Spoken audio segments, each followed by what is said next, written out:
Tuhan bangkit dari kematian. Malam ini dipandang sebagai induk semua biji. Pada malam ini, gereja tetap berjaga dalam doa sambil menantikan kebangkitan Tuhan dan merayakan sakramen-sakramen inisiasi Kristiani. Mari kita siapkan hati dan pikiran kita untuk mengikuti acara upacara cahaya malam hari. Terima kasih.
Paskah. Bagian ketiga, baptisan dan pembaharuan janji baptis, dan yang keempat, liturgi Ekaristi. Inilah rangkaian yang kita ikuti, panjang. Semoga Bapak Ibu dan Bapak masing-masing sudah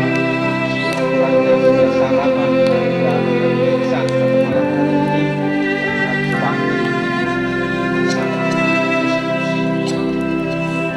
Marilah kita memperhatikan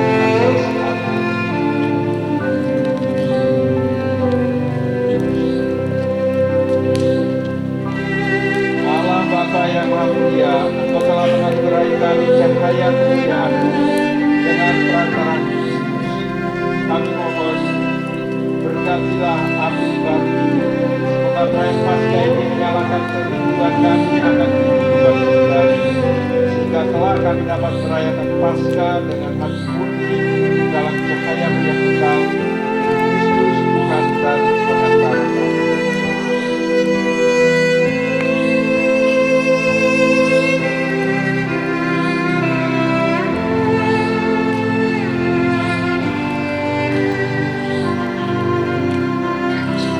Ya Tuhan, kami mau berkasih atas ide Paskah ini. Ini adalah lambang cahaya yang hadir di tengah-tengah kami. Maka kami mengutuslah Roh Kudus untuk memberkati perkataan ini dalam nama Bapa dan Putra dan Roh Kudus. Amin.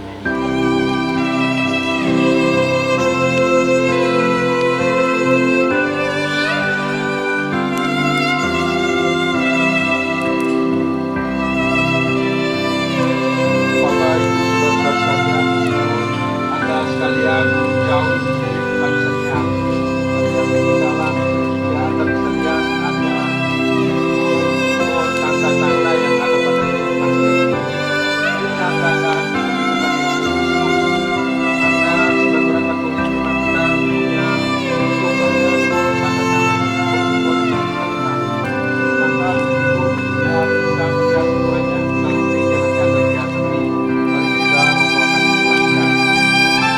Jadi Anda lihat ada bendera dari atas kepala ini melambangkan Kristus dahulu dan sekarang. Kemudian salam dari kiri kanan ini adalah awal dan akhir. Kemudian dua abjad Yunani yang paling atas itu Yesus adalah Alfa dan Omega. Kemudian ada tahun ulangan tahun 2023 juga ada maknanya. Angka 2 yang di depan ini melambangkan bahwa segala sesuatu, segala masa adalah milik Kristus. Angka 2 yang sekarang melambangkan angka 0. Kemudian angka 2023, angka 2 yang di depan ini untuk kepadanya lah, kepada Kristus lah kemuliaan dan kekuasaan, dan angka 3 itu sepanjang segala masa. Kemudian di sini ada 5 lubang paku, satu paling atas, tengah, bawah, kiri dan kanan. Angka 1 di atas itu melambangkan luka-luka Kristus yang kudus. Yang di tengah tidak hanya Kristus, tidak hanya kudus, tapi dia juga mulia. Dan yang paling bawah luka-luka Kristus ini kita semua. Kemudian yang di kiri dan kanan ini kita percaya bahwa Kristus tidak hanya melindungi kita, tetapi Dia memelihara kita untuk selama-lamanya. Semoga cahaya yang bagi mulia menghalau kegelapan dan hati kita ini.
Nanti akan dinyanyikan Kristus Cahaya Dunia satu kali, baru petugas nanti silakan memandu umat untuk masuk gereja dengan tertib dan mengatur tempat duduk di dalam.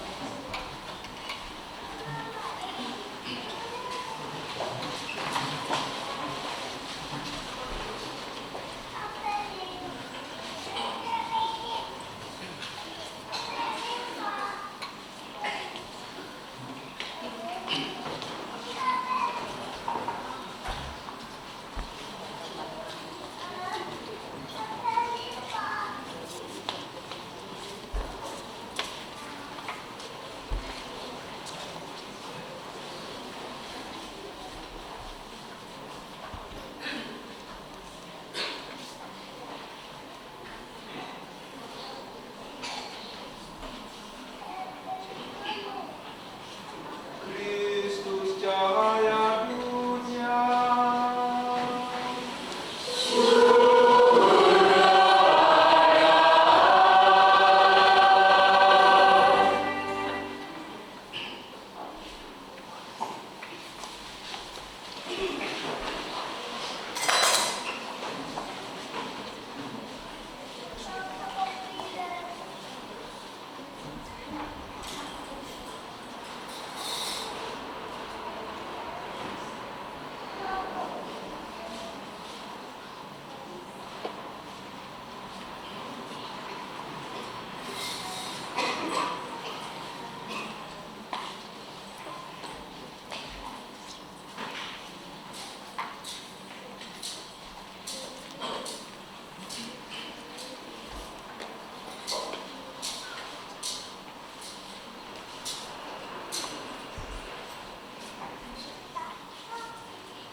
Kita semua masih dalam keadaan berdiri sampai selesai kemudian pasca doa kita.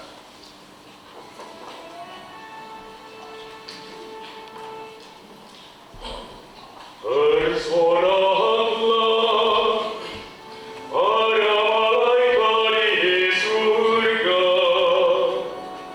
lalukanlah Kristus Raja di raja, pujilah kebenaran Cahaya, tempatkan kabut inap diri. Bersoraklah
persembahan kami.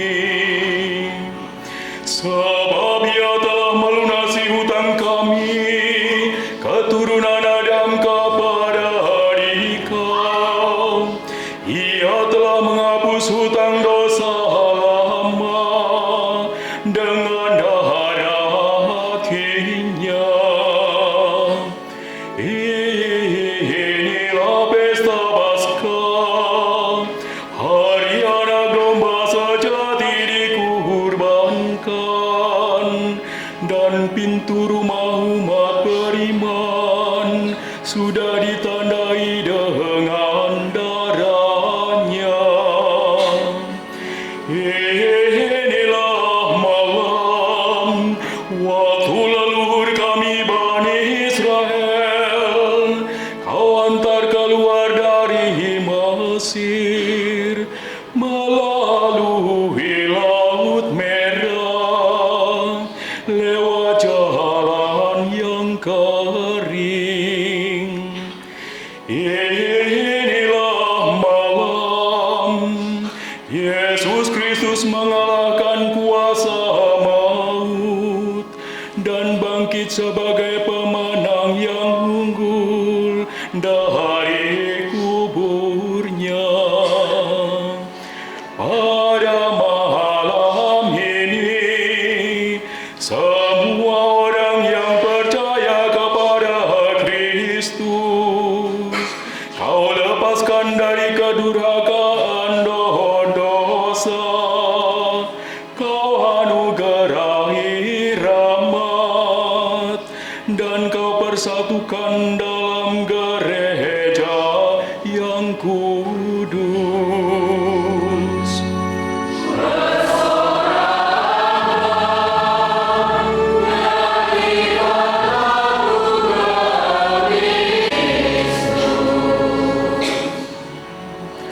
Oh, betapa agung kasih-Mu Bapa terhadap kami, sampai Putra-Mu Kau serahkan untuk menebus para hamba.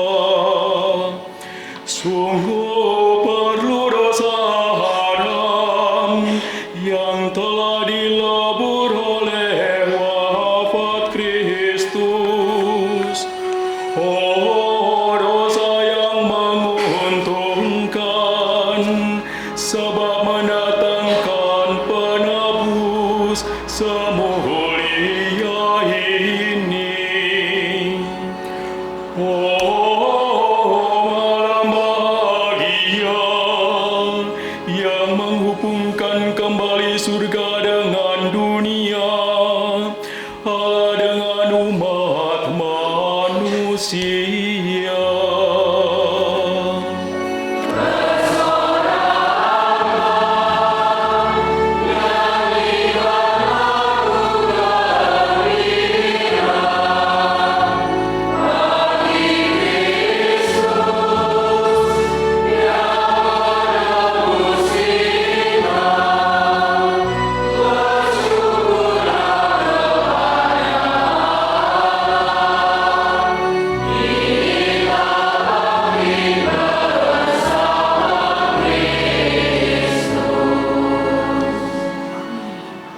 Semoga cahaya suci malam ini mengusir kejahatan, mengambil dosa, memulihkan kesucian bagi yang jatuh, menghibur yang berduka cita, menghalau kedengkian, memupuk kerukunan, dan menundukkan keangkuhan.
sejati, yakni Yesus Kristus yang tak kunjung terbenam.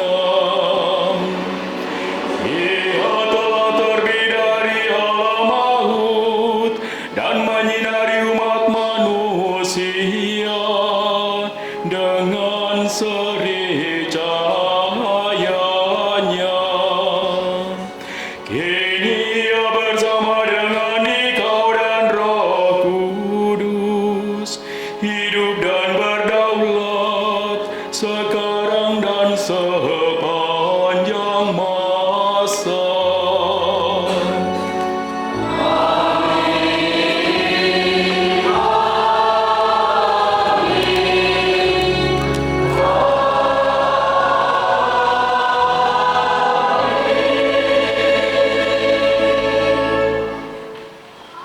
Silakan lampu gereja dinyalakan.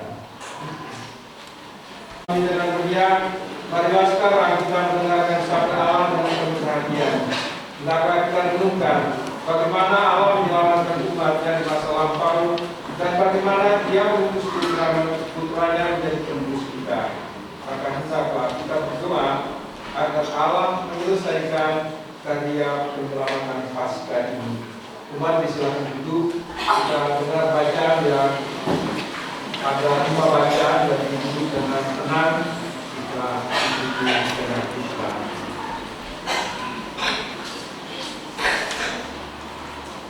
Pembacaan dari Kitab Kejadian. Pada awal mula, Allah menciptakan langit dan bumi.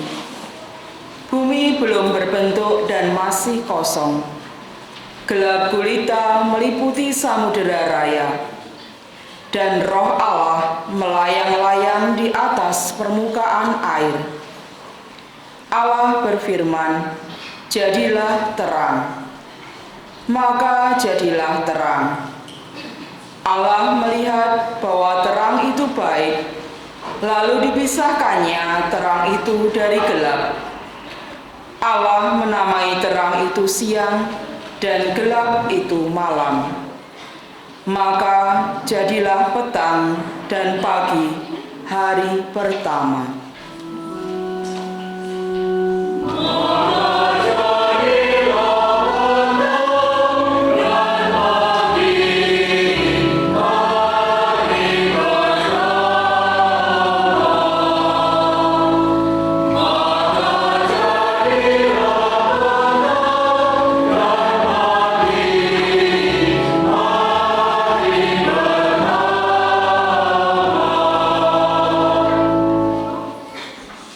Lalu Allah berfirman, "Jadilah cakrawala di tengah segala air untuk memisahkan air dari air."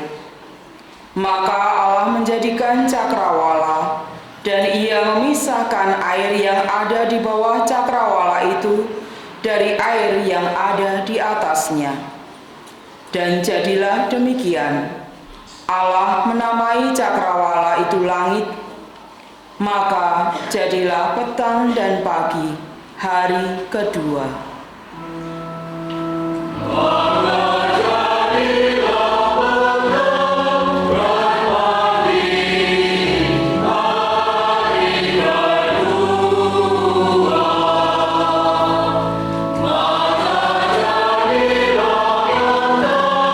Bawah langit berkumpul pada satu tempat, sehingga kelihatan yang kering. Dan jadilah demikian. Allah menamai yang kering itu darat, dan kumpulan air itu laut. Allah melihat bahwa semuanya itu baik. Lalu Allah berfirman, "Hendaklah tanah menumbuhkan tunas-tunas muda, tumbuh-tumbuhan yang berbiji, segala jenis pohon buah-buahan yang menghasilkan buah berbiji, supaya ada tumbuh-tumbuhan di bumi." Dan jadilah demikian. Tanah menumbuhkan tunas-tunas muda, segala jenis tumbuh-tumbuhan yang berbiji, dan segala jenis pohon-pohonan yang menghasilkan buah berbiji. Allah melihat bahwa semuanya itu baik. Maka jadilah petang dan pagi hari ketiga.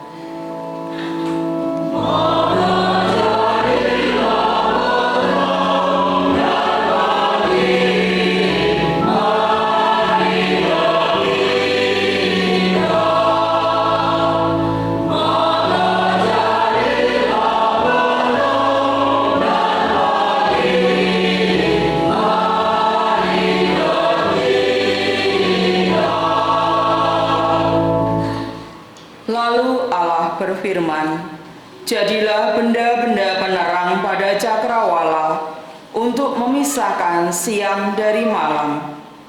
Biarlah benda-benda penerang itu menjadi tanda yang menunjukkan masa-masa yang tetap, menunjukkan hari dan tahun, dan sebagai penerang pada cakrawala. Biarlah benda-benda itu menerangi bumi." Dan jadilah demikian. Maka Allah menjadikan dua benda penerangan yang besar, yakni yang lebih besar untuk menguasai siang, dan yang lebih kecil untuk menguasai malam. Dan Allah menjadikan juga bintang-bintang. Semuanya itu ditaruh Allah di cakrawala untuk menerangi bumi, dan untuk menguasai siang serta malam, dan untuk memisahkan terang dari gelap. Allah melihat bahwa semuanya itu baik. Maka jadilah petang dan pagi hari keempat.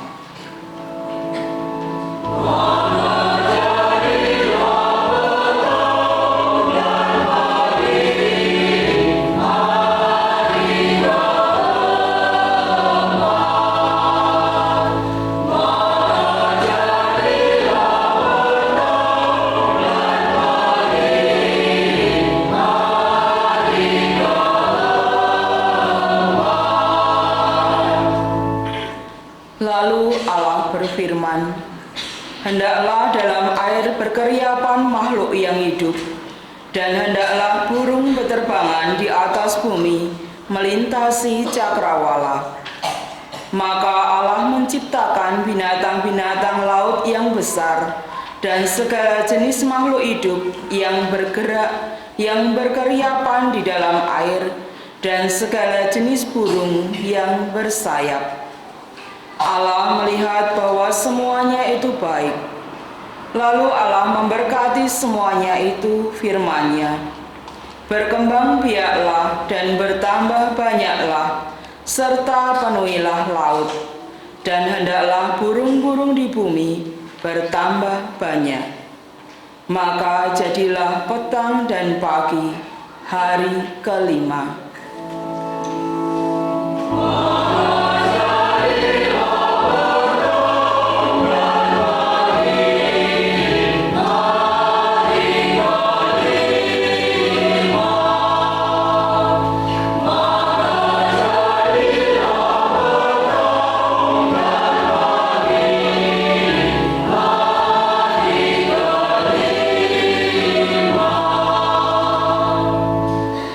Lalu Allah berfirman, "Hendaklah bumi mengeluarkan segala jenis makhluk yang hidup, ternak dan binatang melata, serta segala jenis binatang liar." Dan jadilah demikian. Allah menjadikan segala jenis binatang liar, segala jenis binatang melata di muka bumi. Allah melihat bahwa semuanya itu baik. Lalu Allah berfirman, "Baiklah kita menjadikan manusia menurut gambar dan rupa kita, supaya mereka berkuasa atas ikan-ikan di laut dan burung-burung di udara, atas ternak dan atas seluruh bumi, serta atas segala binatang melata yang merayap di bumi." Maka Allah menciptakan manusia itu menurut gambar-Nya. Menurut gambar Allah diciptakannya dia. laki-laki dan perempuan diciptakannya mereka. Allah memberkati mereka, lalu Allah berfirman kepada mereka, "Beranak cucu dan bertambah banyaklah, penuhilah bumi dan taklukkanlah, berkuasalah atas ikan-ikan di laut, burung-burung di udara, dan atas segala binatang yang merayap di bumi." Lalu Allah berfirman, "Lihatlah, Aku memberikan kepadamu segala tumbuh-tumbuhan yang berbiji di seluruh bumi, dan segala pohon-pohonan yang buahnya berbiji. Itulah yang akan menjadi makananmu. Tetapi kepada segala binatang di bumi, dan kepada burung di udara, dan segala yang merayap di bumi, yang bernyawa, kuberikan segala tumbuh-tumbuhan hijau menjadi makanannya." Dan jadilah demikian. Maka Allah melihat segala yang dijadikannya itu sungguh amat baik.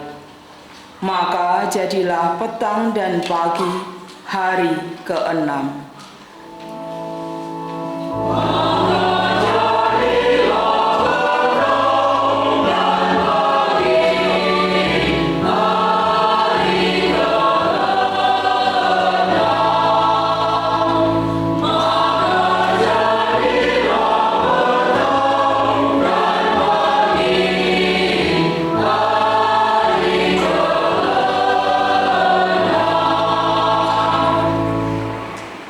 Demikianlah diselesaikan langit dan bumi dan segala isinya.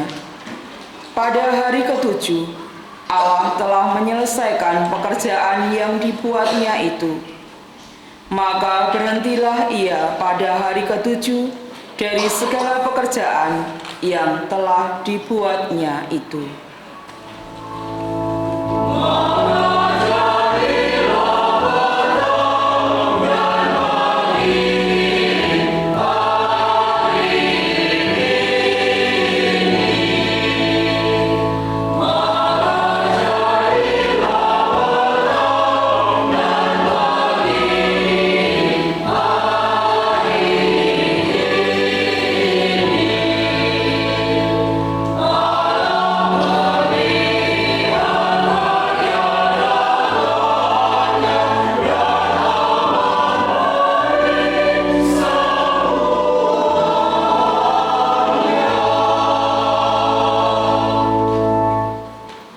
Demikianlah sabda Tuhan.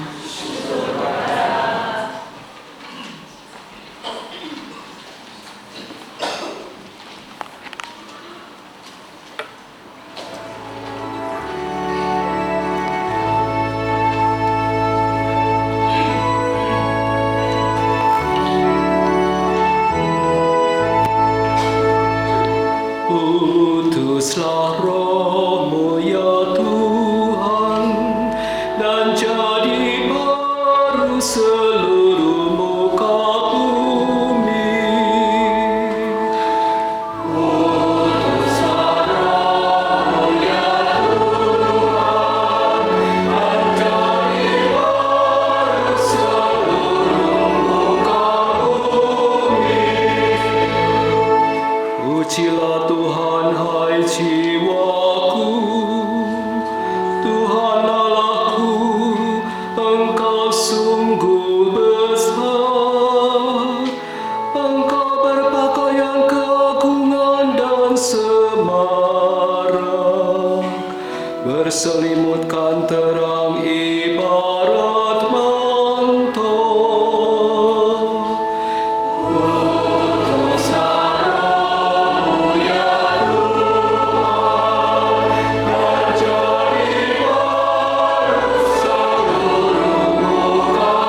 Engkau mengeluarkan makanan dari dalam tanah.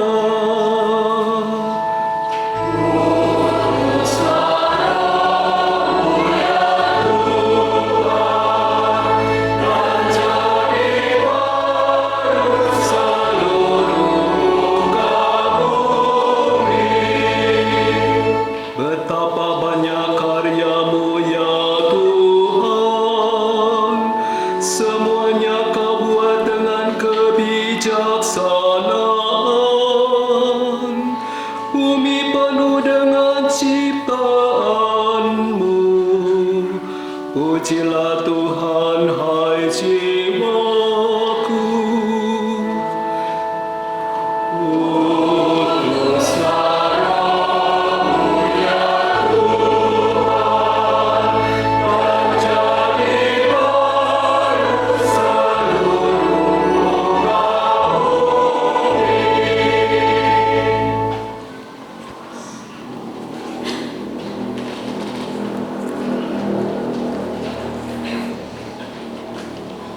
Bacaan dari Kitab Keluaran.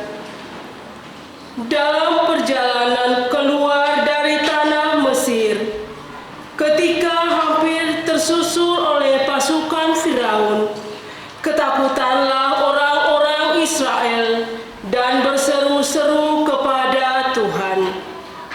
Maka berfirmanlah Tuhan kepada Musa, "Mengapa engkau berseru-seru demikian kepadaku?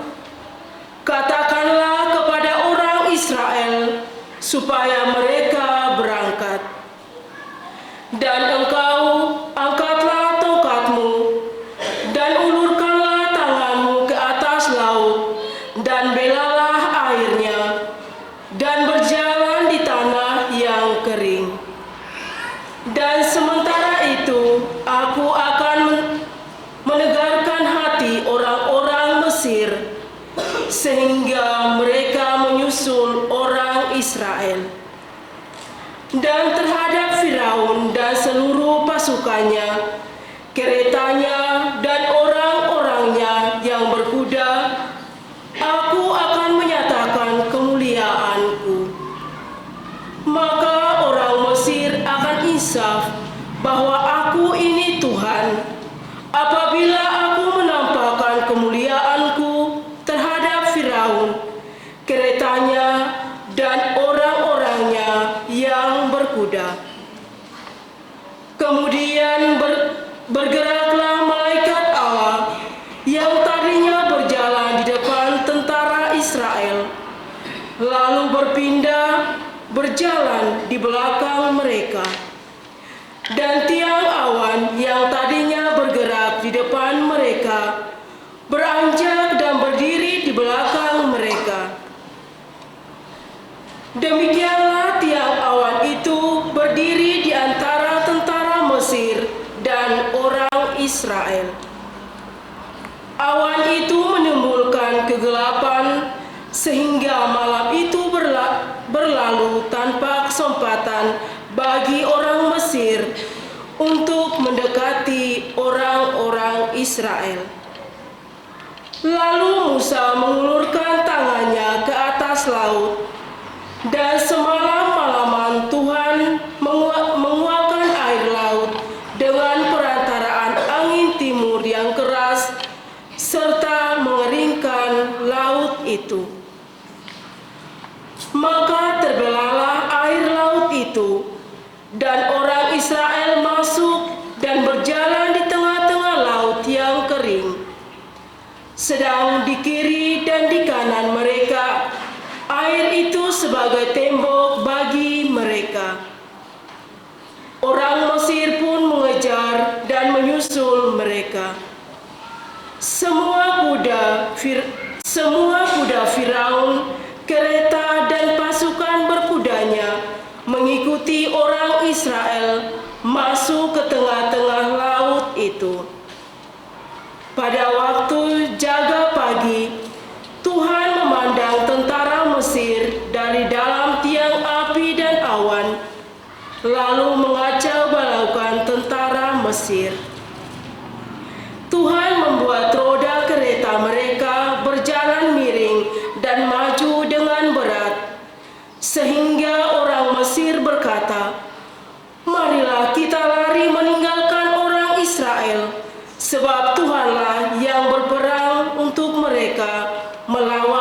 Mesir.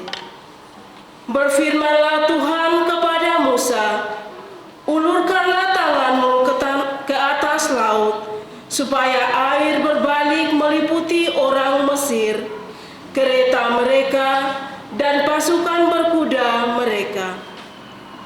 Musa mengulurkan tangannya ke atas laut, maka menjelang pagi berbaliklah air laut ke tempatnya semula, sedangkan orang Mesir lari menuju air itu.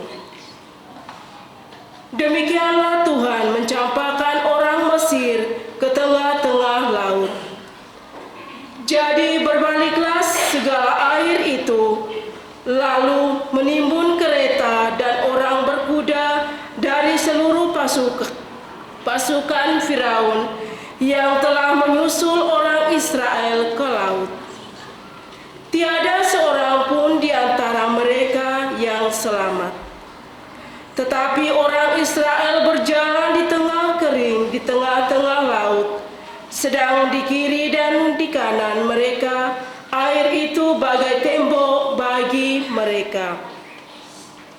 Demikianlah pada hari itu Tuhan menyelamatkan orang Israel dari tangan orang Mesir. Dan orang Israel melihat orang Mesir mati terkapar di pantai laut. Ketika orang Israel melihat betapa dahsyat perbuatan Tuhan terhadap orang Mesir, maka seluruh bangsa itu merasa takut akan Tuhan. Mereka percaya kepada Tuhan dan kepada Musa hamba-Nya. Pada waktu itulah Musa bersama-sama dengan orang Israel menyanyikan nada ini bagi Tuhan.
Pembacaan dari kitab Nabi Yesaya. Beginilah firman Tuhan, yang menjadi suamimu ialah penciptamu, Tuhan semesta alam namanya. Dan yang menjadi penebusmu ialah yang Maha Kudus, Allah Israel, yang disebut Allah seluruh bumi. Sungguh, seperti istri yang ditinggalkan dan yang bersusah hati, engkau dipanggil kembali oleh Tuhan. Masakan istri masa muda akan tetap ditolak, Demikian firman Tuhan. Sesaat saja aku meninggalkan engkau, tetapi karena kasih sayang yang besar, aku mengambil engkau kembali. Dalam murka yang meluap, aku telah menyembunyikan wajahku terhadap engkau sesaat lamanya. Tetapi dalam kasih setia abadi, aku telah mengasihi engkau. Firman Tuhan penebusmu. Keadaan ini bagiku seperti pada zaman Nabi Nuh. Seperti aku telah bersumpah kepadanya bahwa air bah takkan mengenangi bumi lagi. Demikianlah aku telah bersumpah bahwa aku tidak akan murka lagi terhadap engkau dan bahwa aku tidak akan menghardik engkau lagi. Sebab sekalipun gunung-gunung bergeser dan bukit-bukit menjadi goncang, kasih setiaku tidak akan beralih daripadamu, dan perjanjian damaiku tidak akan goncang. Demikian firman Tuhan yang mengasihani engkau.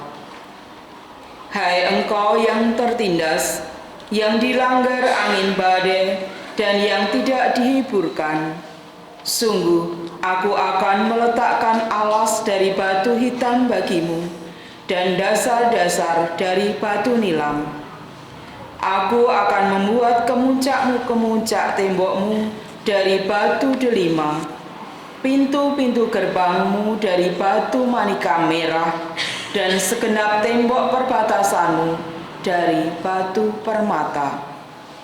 Semua anakmu akan menjadi murid Tuhan, dan besarlah kesejahteraan mereka. Engkau akan ditegakkan di atas kebenaran. Engkau akan jauh dari pemerasan, sebab itu engkau tidak usah takut. Engkau akan jauh dari kekejutan, sebab ia akan mendekat kepadamu. Demikianlah sabda Tuhan.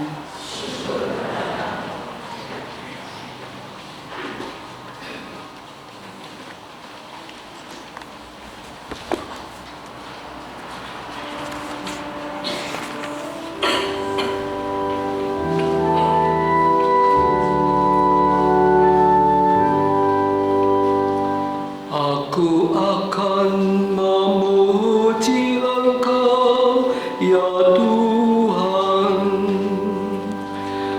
Aku akan memuji Engkau, ya Tuhan.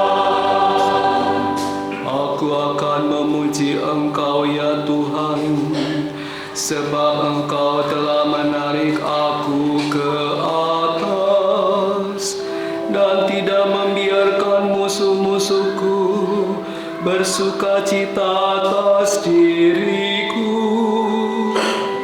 Tuhan, Engkau mengangkat aku dari dunia orang mati. Engkau menghidupkan daku dari di antara mereka yang turun ke liang kubur. Aku akan memuji Engkau, ya Tuhan. Nyanyikanlah mazmur bagi Tuhan, hai orang-orang yang dikasihi oleh-Nya, dan persembahkanlah syukur kepada nama-Nya yang kudus, sebab hanya sesaat Ia murka, tetapi seumur hidup Ia murah hati. Sepanjang malam ada tangisan, menjelang pagi terdengar sorak-sorai. Aku akan memuji Engkau,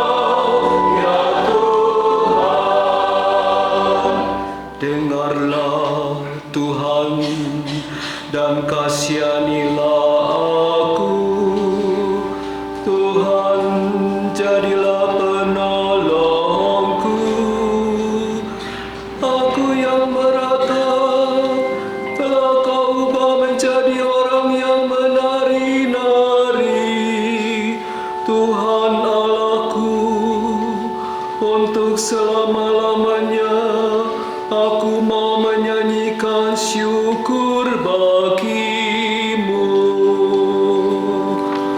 Aku akan memuji Engkau, ya Tuhan. Kita bangkit berdiri, puji dan muliakan Allah dengan menyanyikan lagu ketiga.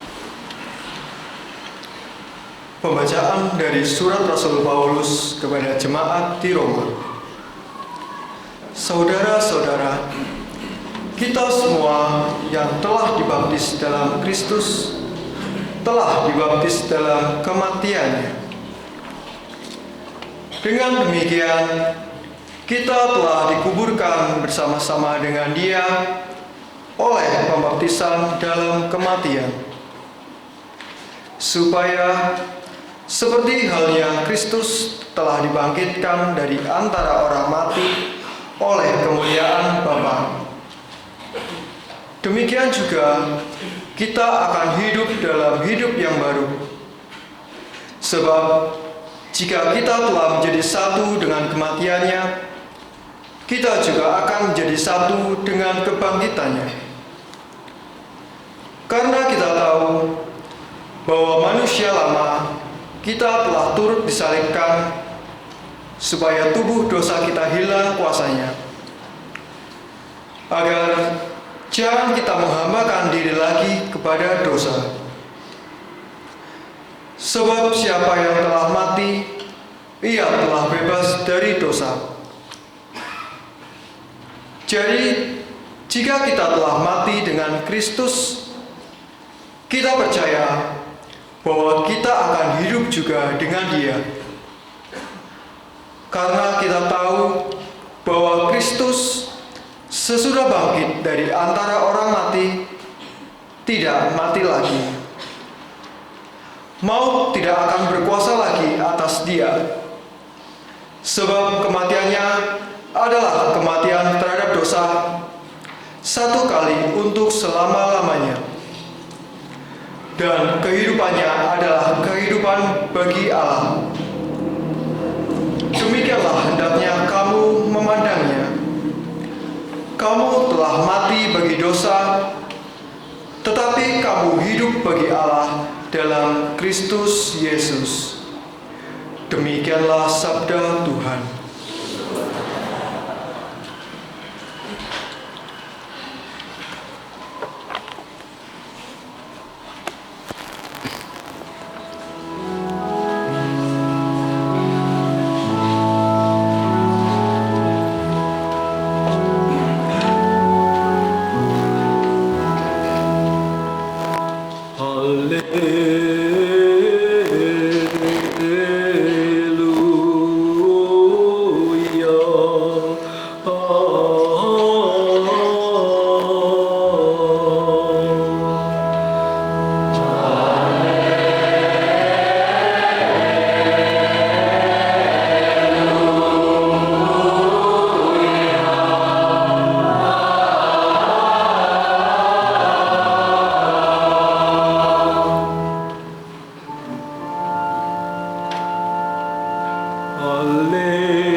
Injil Matius bab 28 ayat 1 sampai 10. Kebangkitan Yesus.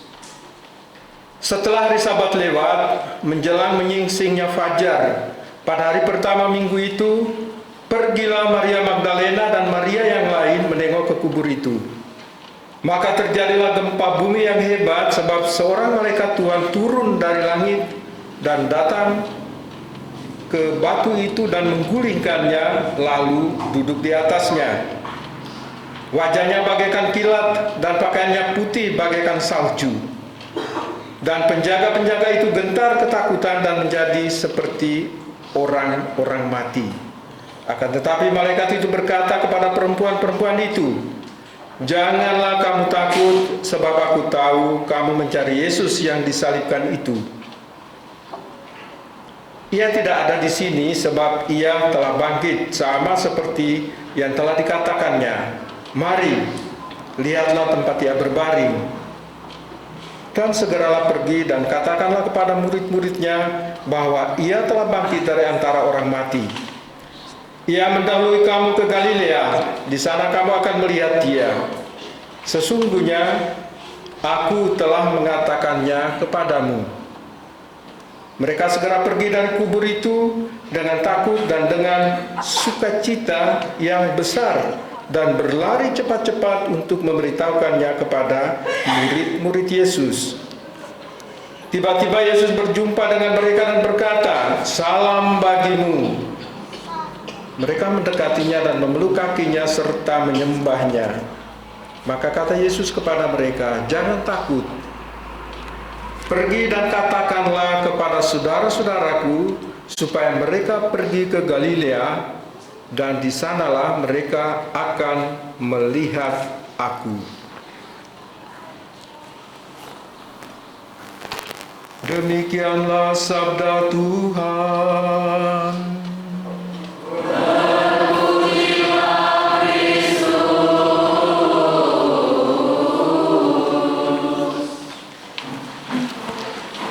Bapak, Ibu, saudara-saudara sekalian yang terkasih di dalam Tuhan. Pertama, minta maaf dulu untuk kor karena lagu terlalu panjang, minta maaf. Mazmurnya semua dinyanyikan, akhirnya saya kebagian apa ini? Ya kan? Nanti kalau saya khotbah lama, pasti Anda berkata, "Wah, kesuwen." Itulah sebabnya kenapa kita ini tidak mengerti kitab suci, karena tidak ada waktu untuk menjelaskan.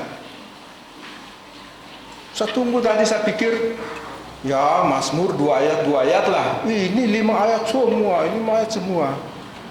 Tapi Bapak Ibu saudara-saudara sekalian, kalau kita kembali ke liturgi yang sebenarnya, memang seharusnya pada malam ini bacaannya itu sampai 9 termasuk Injil.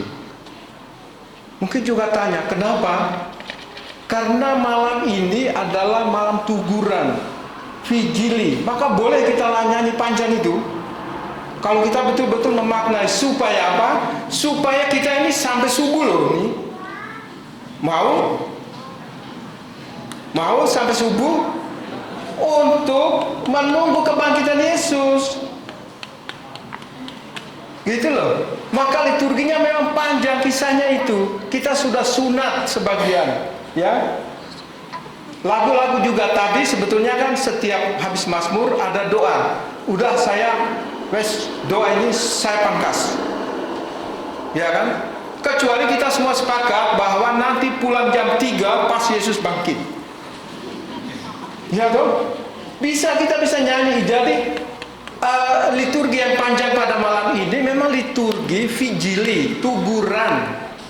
Kita berjaga-jaga tunggu Yesus bangkit. Gitu loh. Jadi memang sih nggak salah kita mau nyanyi panjang, tapi sepakat kita semua harus pulang pagi, gitu toh. Maka lain kali buatlah jam 8 atau 10. Pas kan kebangkitan Yesus. Malam ini kita ucapkan selamat Paskah, belum pas. Yesus belum bangkit ini. Gitu loh. Tapi ya sudahlah ya, nggak apa-apa ya. Kita sudah bacaan perjanjian lama 3, kemudian ya perjanjian baru 2, epistola, surat Santo Paulus kepada jemaat di Roma, dan Injil. Jadi 5 ya, lumayan lah, lebih dari separuh tuh. Ya, terima kasih juga untuk KOR ini, mereka sudah mengiringi kita begitu luar biasa. Bapak Ibu saudara-saudara sekalian, aku tidak mau juga terlalu lama ini karena nanti dilempari atau apa kan susah nantinya. Yesus sudah bangkit masih dilempari ya. Tapi saya mau kembali mereview, melihat kembali ya, karena kita ini kan disebut dengan pekan suci. Kita memasuki pekan suci mulai kapan? Mulai Minggu Palma atau Minggu Prapaskah? Minggu Palma atau Minggu Prapaskah? Nah, ini sudah pada ngantuk karena baca terlalu banyak. Ya kan, sampai mabuk kita, tapi nggak apa-apa. Jadi kita mulai dengan Minggu Palma. Minggu Palma itu kan kita memperingati Yesus masuk kota Yerusalem. Kenapa disebut Minggu Palma? Karena orang-orang pada waktu itu melambaikan daun palma, membentangkan pakaian mereka supaya Yesus bisa lewat. Ada yang membuka pakaian mereka, taruh di atas punggung keledai supaya bisa diduduki Yesus. Bagi mereka itu luar biasa. Tetapi apa yang terjadi pada hari berikutnya? Terjadi bahwa situasi itu berubah total.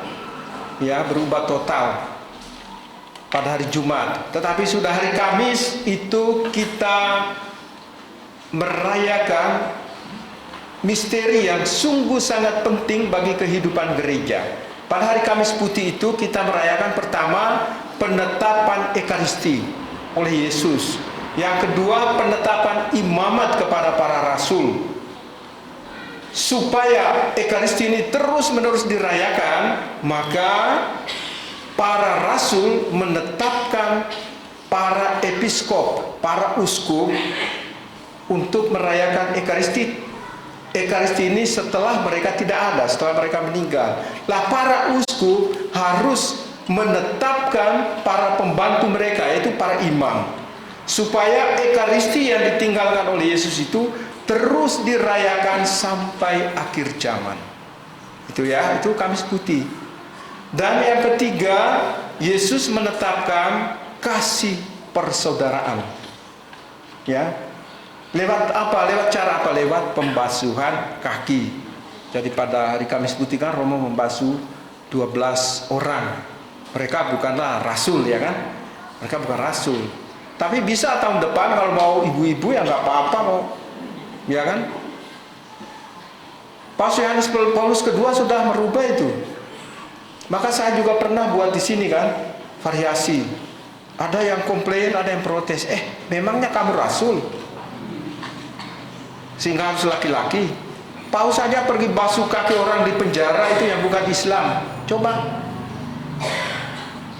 Itu simbol perendahan simbol kenosis, simbol perendahan diri seorang pemimpin, ya kan?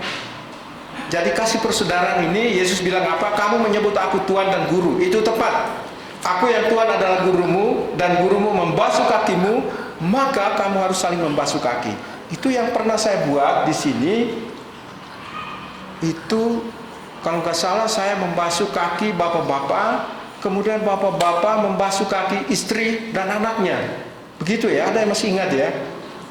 Ada yang komplain, memangnya aku buta kitab suci sehingga aku buat kesalahan, buat kebodohan? Enggak bodoh-bodoh amat. Memangnya aku nggak tahu prinsip liturgi sehingga saya buat sesuatu yang konyol? Tidak. Saya mengikuti perintah Yesus pada akhir Injil itu. Nanti tahun-tahun berikut kita harus buat variasi supaya ini terus-menerus dikenang. Baik, jadi pusatnya itu, hari Kamis Putih itu pusatnya pada penetapan Ekaristi, penetapan para imam atau penetapan para rasul atau pentabisan para rasul. Para rasul menabiskan atau menetapkan para uskup, episkop, kemudian para uskup menabiskan para imam, ya kami-kami ini. Supaya Ekaristi tetap lestari sepanjang hidup kita. Hari Jumat kemarin itu fokus kita apa? Salib. Salib ini kalau bahasa saya bilang kemarin itu, kalau bahasa ekonomi itu ini branding, ya kan, merek paten, ya toh. pabrik batik itu kan, itu merek paten itu kan, nggak boleh ditiru oleh orang lain. Salib itu merek paten kita, maka bisa dipakai di leher, ya kan? Kalau ibu-ibu kan berani, suster-suster, saya juga termasuk berani, ya kan? Saya pergi ke pondok pesantren, saya pergi ke UIN, aku pakai salib kok. Oh Romo ya, iya aku Romo, gitu loh. Jadi nggak usah malu. Ada yang pergi lalu masukkan dalam bajunya salib itu karena malu. Kamu malu dengan Yesus, Yesus akan malu kamu di depan Allah. Jangan malu, pakai. Jadi saya itu salut kalau ibu-ibu loh berani kan, pakai kalung salib, anting salib. Bapak-bapak mana ada, ya kan? Buat tanda salib aja nggak berani. Ibu-ibu malah berani seperti Maria Magdalena tadi nih. Yang pergi ke makam itu bukan bapak-bapak, bukan Petrus dan kawan-kawan, tapi perempuan. Mereka yang peduli. Ibu-ibu kan selalu bangun pagi ke pasar dan sebagainya kan. Bapak-bapak kan masih ngorok. Jadi yang menjadi merek paten kita, tanda kita satu-satunya itu salib. Orang Kristen apapun gerejanya, tanda kita itu salib. Maka tidak hanya di rumah kita dipasang salib, bahkan salib itu dipasang di kuburan-kuburan kita. Dan kita tahu ini kuburan orang Katolik ini, ya kan? Kalau saya jalan ke, ada makam banyak di sana di Bonjok itu, ke sana itu kalau saya olahraga jalan pagi kan, kadang saya masuk ke kuburan lihat, oh ada orang Katolik juga ada salibnya gitu kan, meskipun 1, 2, tapi kan ada. Nah orang-orang situ mereka toleran saja. Orang-orang yang meninggal itu nggak kelahi loh. Kenapa kamu ini orang Kristen kok di sini nih? Enggak, mereka rukun. Kuburan-kuburan itu loh. Orang-orang mereka rukun loh. Kita harus belajar dari mereka. Maka saya bilang kemarin perlu ada sesuatu yang kita pakukan di dalam diri kita ini. Ya kan? Yesus memakukan dirinya di salib. Kita memakukan apa? Kesombongan, keangkuhan, ketamakan, kerakusan dan seterusnya. Harus ada yang dipakukan itu. Supaya kita bisa melihat, memandang orang lain sebagai saudara, kita bisa memaafkan dan mengampuni seperti yang diteladani oleh Yesus Kristus di kayu salib. Ya Bapa, ampunilah mereka sebab mereka tidak tahu apa yang mereka perbuat. Padahal waktu kita lihat jalan salib dengan cuplikan film-film Yesus itu, banyak di antara kita berurai air mata, ya kan? Maka saya selalu bilang, berulang-ulang kali saya bilang, kalau gambar jalan salib kita ini saya lihat di gereja-gereja di mana-mana seperti Yesus baru pulang luluran, ya kan? Baru make up, halus, mulus, padahal Yesus itu babak belur. Saya itu sedang cari kalau memang ada, ini tetap jalan salib ini bersejarah, mahal ini, kayu jati semua ini, bisa untuk kekayaan gereja, bisa dicuri orang loh itu, mahal ini. Tapi kalau aku dapat jalan salib yang babak belur, Yesus yang babak belur, berdarah-darah betul-betul itu, saya mau ganti. Saya mau ganti. Jadi Bapak Ibu tolong, kalau punya pematung atau apapun, kalau memang ada itu, saya mau beli. Supaya apa? Supaya mengingatkan kita bahwa Yesus itu betul-betul berdarah-darah untuk kita. Bukan sembarang. Karena misi dia adalah itu, perhentian ke-12. Menebus kita. Dari salib itu dia menebus kita. Kemudian wafat. Dan pada malam ini saya bilang tadi, seharusnya nanti sekitar jam 2-3 itu Yesus bangkit. Ya toh? Jadi kita ini belum masuk hari ketiga, masih hari kedua. Ya, tapi nggak apa-apa lah. Pokoknya waktu Indonesia bagian barat gitu, ya kan? Kalau kita ikut Papua bisa juga waktu Indonesia Timur, bisa ya sudah bangkit itu. Tapi apapun itu, yang paling penting Yesus bangkit pada hari ketiga. Orang mulai hitung, masa baru sekian hari? Orang nggak hitung jam, orang hitung hari. Dalam kitab suci Yesus dia sebut jam, dia sebut hari. Anak manusia akan dihukum dan pada hari yang ketiga bangkit. Jumat, Sabtu, Minggu bangkit. Jadi orang nggak mengerti kitab suci itu kadang-kadang ngomongnya ngawur. Nggak usah ikut itu. Ya kan? Ngapain ikut yang ngawur-ngawur gitu? Yesus bangkit pada hari ketiga. Jumat dia wafat, Sabtu, Minggu dia bangkit. Hari ketiga. Bukan hitung soalnya, oh Jumat baru sekian jam. Oh ini Anda hitung itu. Dalam catatan sejarah tidak dihitung jam sekian jam. Hari ketiga Yesus sendiri mengatakan, pada hari ketiga aku akan bangkit.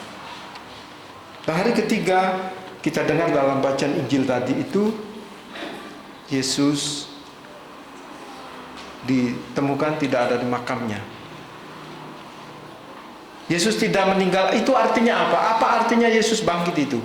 Artinya Yesus itu tidak meninggalkan kebusukan. Yesus tidak meninggalkan kejahatannya, tetapi dia bangkit mulia. Di situ hanya ditemukan kain kafan pembungkus Yesus pada waktu itu yang warnanya apa? Warna kain kafan apa? Putih atau hitam? Putih, lambang kesucian. Jadi yang Yesus tinggalkan itu kesucian. Itu loh. Maka para ibu-ibu, wanita-wanita ini harus bersyukur. Ya kan? Mereka ini pemberita utama kebangkitan Yesus, bukan bapak-bapak. Setelah mereka sampai, Yesus bilang, pergi dan katakan kepada saudara-saudaraku, silakan kamu mendahului aku ke Galilea.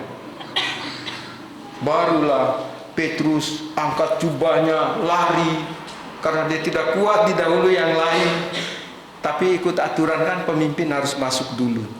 Maka murid lain duluan tapi tidak berani masuk. Tunggu Petrus datang terengah-engah, lalu dia masuk dan menemukan memang makam itu kosong. Orang bisa karang cerita, bisa aja dicuri kok Yesus menampakkan diri, ya kan? Itu loh. Itu yang menjadi kekuatan kita adalah Yesus wafat, dia bangkit dan menampakkan diri. Bukan dia, oh kami lihat dia di sana, ada yang punya indera keenam terus lihat, bohong itu. Gak usah lah. Yang penting Yesus bangkit, menampakkan diri selama berapa hari? Hah? Berapa hari? 40 tahun atau hari? 40 hari. Jadi kalau angka 40 itu angka yang sangat istimewa dalam kitab suci. Jadi kalau nanti kita semua mati, peringatan 40 dirayakan dengan bagus-bagus, ya. Angka 40 itu. Angka 40 itu sangat istimewa loh. Yesus berpuasa 40 hari. Musa membawa bangsa Israel keluar dari Mesir selama 40 tahun. Musa naik ke Gunung Sinai 40 hari. Ya. Jadi angka 40, Yesus juga menampakkan diri selama 40 hari. Untuk apa? Untuk meneguhkan dan menguatkan para rasulnya, supaya mereka akan meneruskan cita-cita Yesus untuk karya keselamatan dunia dan manusia itu. Bapak, Ibu, saudara-saudara sekalian yang terkasih di dalam Tuhan, dan malam hari ini memang fokus kita, tema pokok kita adalah cahaya. Ya, tema pokok kita adalah cahaya. Cahaya ini juga pernah menerangi bangsa Israel keluar dari Mesir. Mereka melintasi padang gurun. Malam hari diberi benda-benda penerang. Siang hari menaungi mereka dengan awan. Pasti kalau ada yang sudah pernah ke Israel, daerah-daerah Timur Tengah, pasti tahulah apa artinya panas.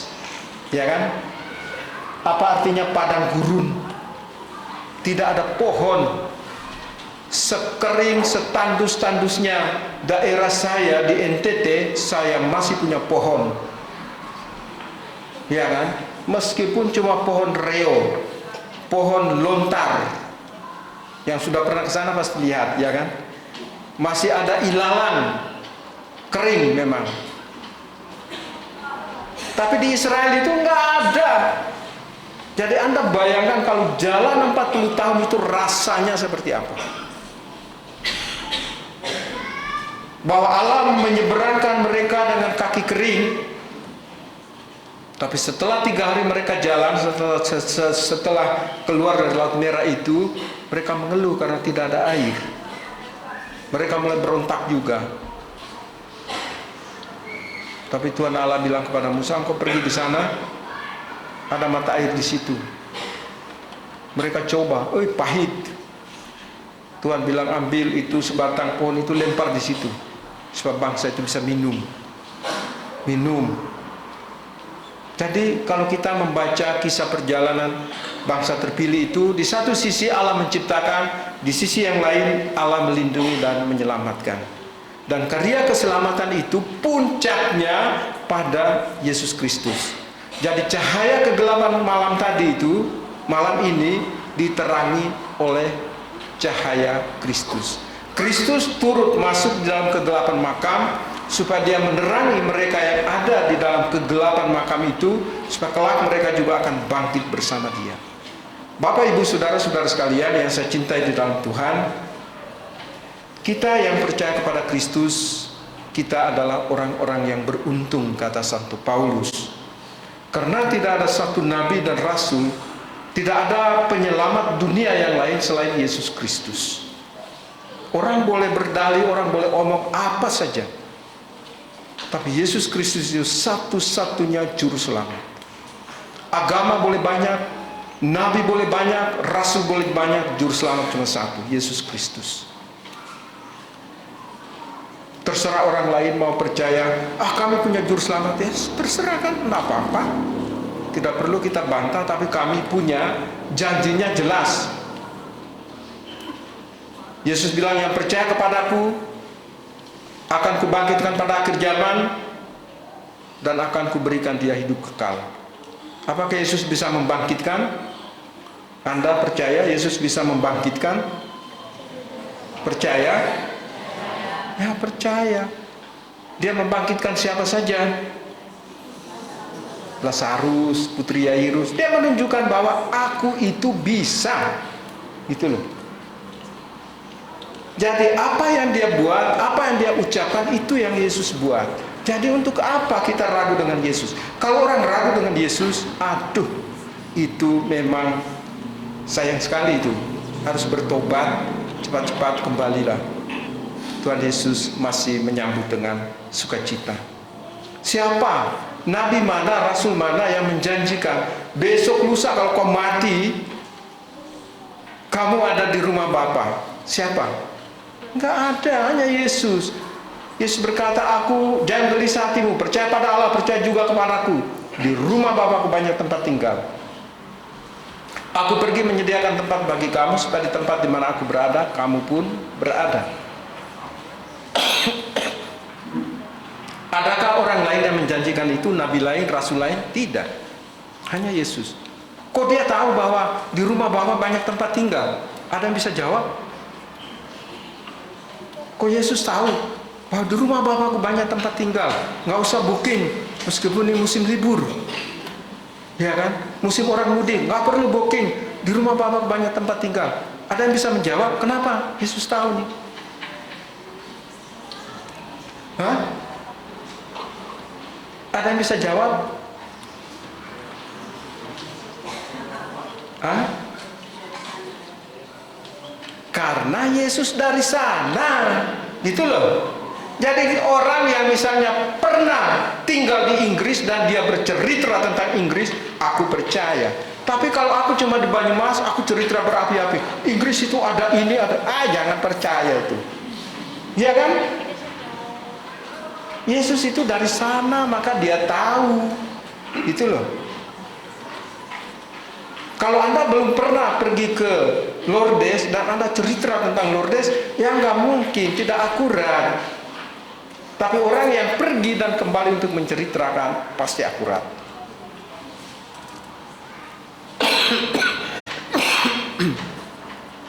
Bapak, Ibu, saudara-saudara sekalian, semoga tadi secara simbolis kita itu mengambil cahaya dari lilin Paskah, nyalakan ke lilin kita masing-masing.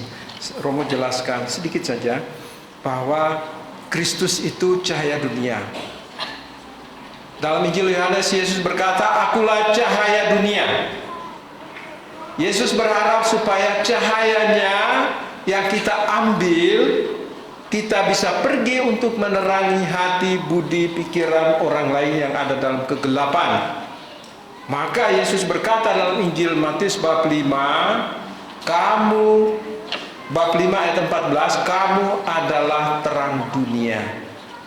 Kenapa? Karena kita ambil terang dari Kristus sendiri, supaya bisa menerangi hati dan budi kita, supaya aku bisa membawa terang bagi orang lain. Kegelapan hanya bisa diusir dengan terang. Tadi dalam gereja kan gelap ya, tapi dengan lilin-lilin kecil yang bernyala di tangan-tangan kita, itu bisa menghalau sedikit kegelapan. Jadi ini memang perayaan-perayaan kita banyak simbolis yang kita harus tahu. Jadi jangan nanti orang lain bertanya, "Kenapa kamu orang Katolik berdoa selalu ada lilin? Memangnya tempatmu banyak lalat?" Gitu kan, bisa loh. Kamu jawab apa? Pertama, kamu harus berdoa dalam hati, "Ya Bapa, ampunilah mereka, sebab mereka tidak tahu apa yang mereka tanyakan." Ya toh? Kalau kita yang tahu, ngapain kita ribut? Wong ini Yesus hadir ini. Cahaya Kristus itu hadir. Bukan untuk usir lalat ini. Lain kalau restoran. Jadi memang secara simbolis banyak sekali yang kita harus tahu. Kenapa kita harus letakkan salib di atas itu? Di atas altar itu? Karena, saya jelaskan kapan ya? Kemarin kayak.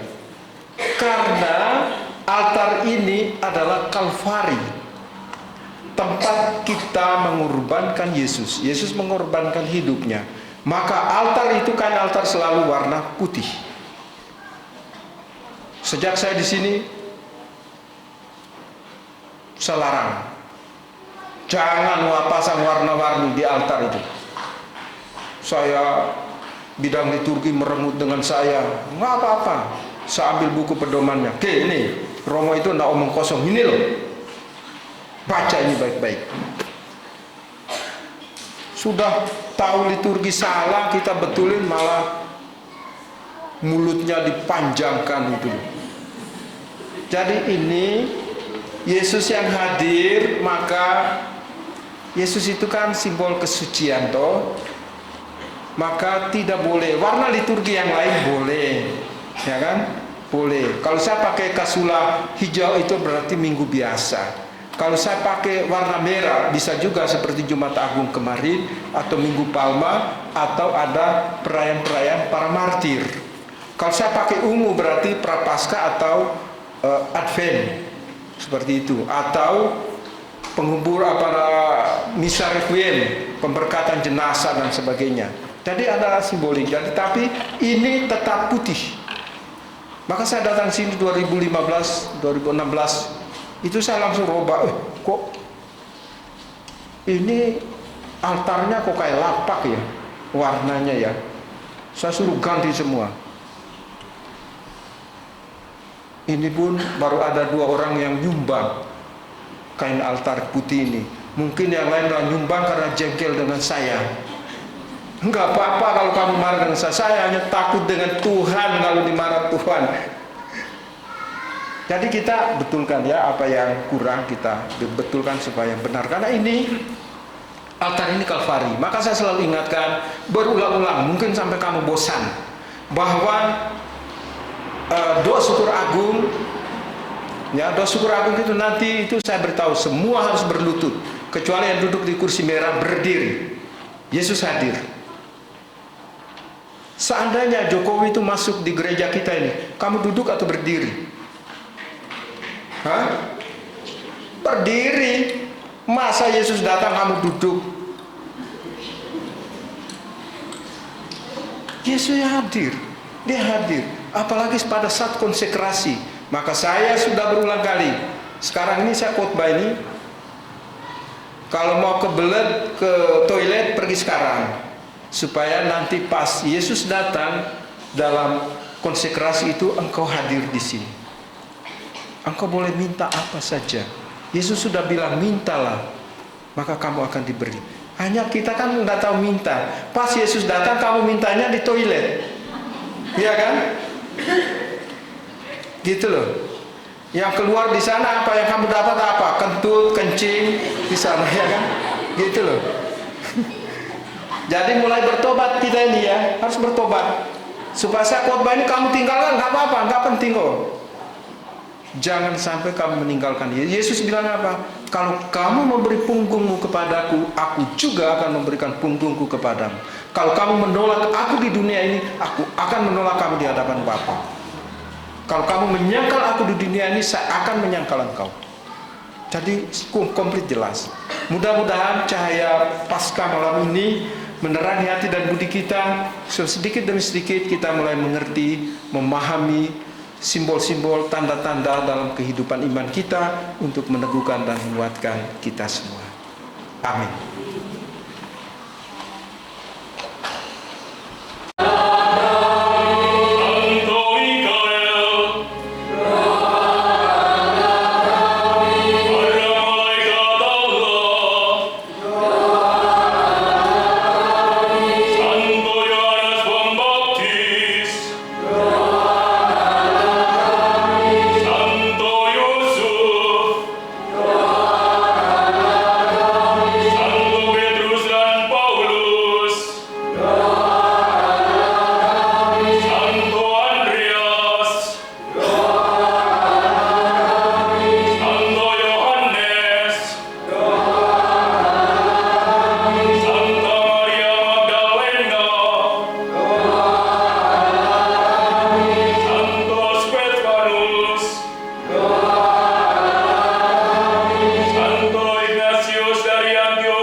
Kevinda Salma, terimalah pakaian putih ini. Semoga kamu berdua menjadi tanda bagimu bahwa kamu telah diciptakan kembali di dalam pembaptisan dan bahwa kalian telah mengenakan Kristus sebagaimana dikatakan kitab suci. Hendaknya kau memelihara martabat ini untuk yang kekal.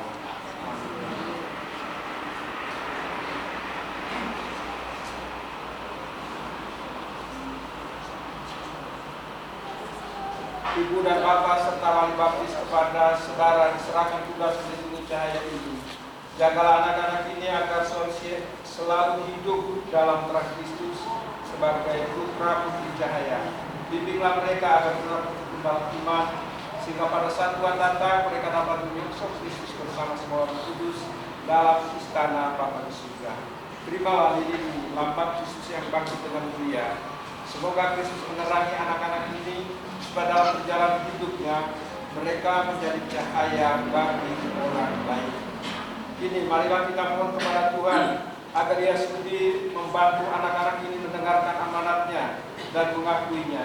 Ya Tuhan, berilah agar anak-anak ini bertumbuh menjadi dewasa, dan sebagaimana dengan mengucapkan pepatah, Engkau telah membuka mulut dan telinga orang-orang miskin, maka sudilah membuka mulut dan telinga anak-anak.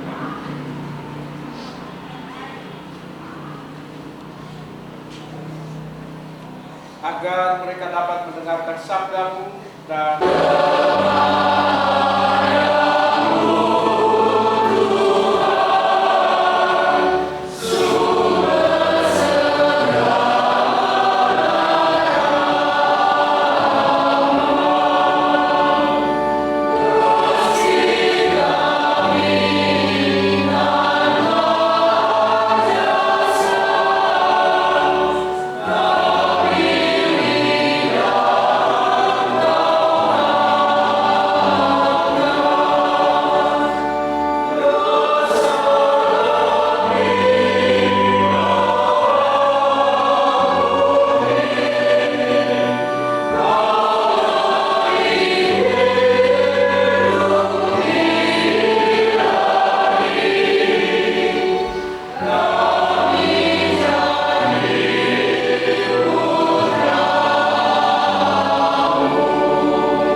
beristimewa pada malam ini, kami memuji Kau dengan lebih mulia.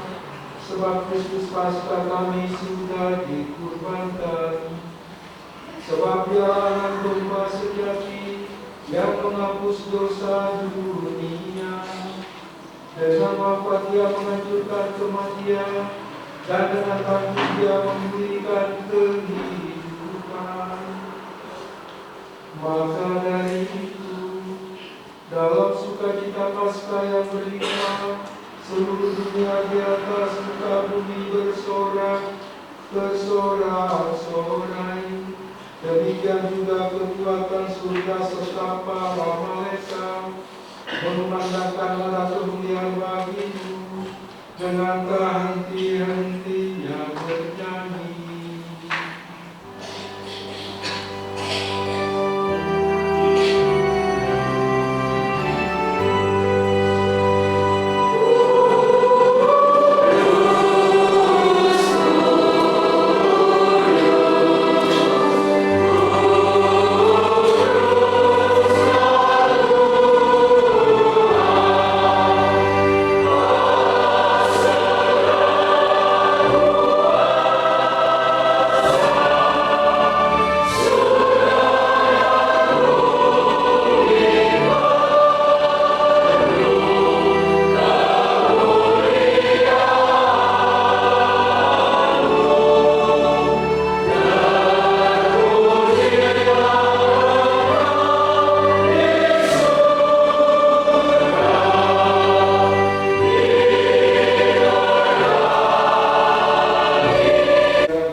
Agar bagi kami menjadi tubuh dan darah Tuhan kami Yesus Kristus. Ketika Dia diserahkan untuk menanggung sengsara dengan rela, Yesus mengambil roti dan sambil mengucap syukur, Dia memecah-mecahkan, lalu memberikannya kepada murid-muridnya seraya berkata, "Terimalah dan makanlah kamu semua. Inilah tubuhku yang diserahkan bagimu."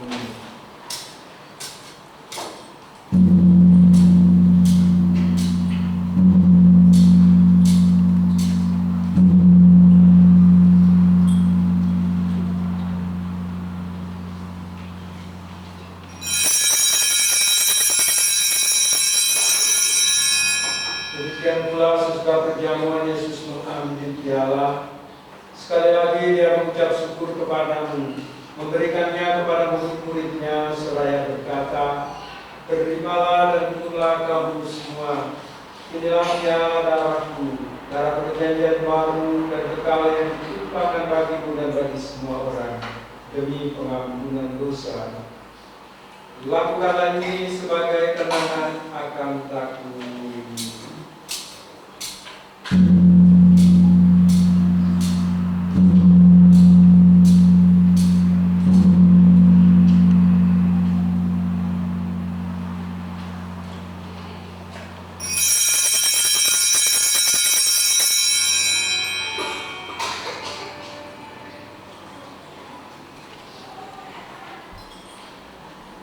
Marilah membanggakan misteri iman kita.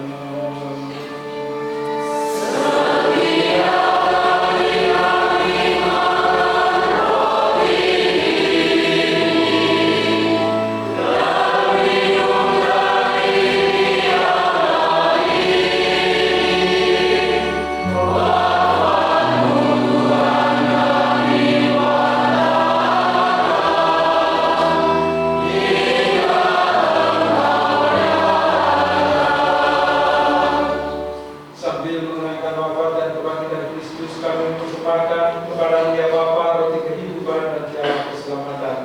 Kami bersyukur sebab kami menganggap layak menghadap Engkau dan berbakti kepadamu. Dan kami mohon semoga kami yang menerima tubuh dan darah Kristus dihimpun menjadi satu umat oleh Roh Kudus. Ingatlah ya Tuhan akan gereja yang tersebar di seluruh bumi, akan umat-Mu yang dihimpun pada malam Injil Paskah ini, akan mereka semua yang kami sertakan dalam intensi-intensi kami, agar Engkau menyempurnakan kami semua dalam cinta kasih. Dalam persatuan dengan Paulus kami Fransiskus Stefani Kristoforus serta semua rohaniwan. Ingatlah juga akan saudara-saudari kami yang telah meninggal dan berharapan akan bangkit, Doakan semua orang yang telah berpulang dalam kelahiran-Mu, khususnya yang kami intensikan malam hari ini. Dan terimalah mereka semua dalam cahaya wajah-Mu.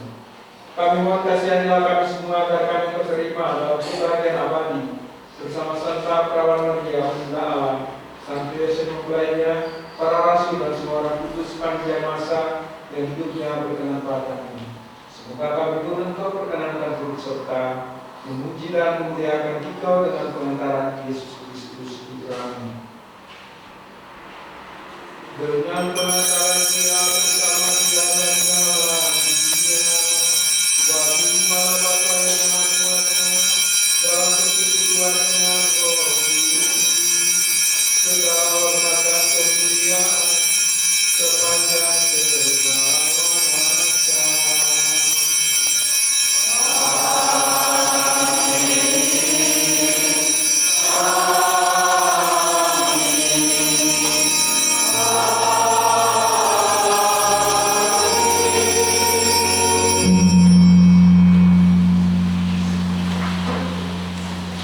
Mari kita membuka Biblia.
sudah dikasih tahu jangan guyonan, jangan nggak serius, harus serius kalau ngomong di depan cuma.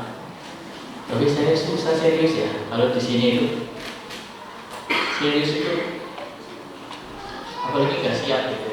Jadi mohon maaf kalau nanti sambutannya terkesan serius. Jadi sebetulnya saya merasa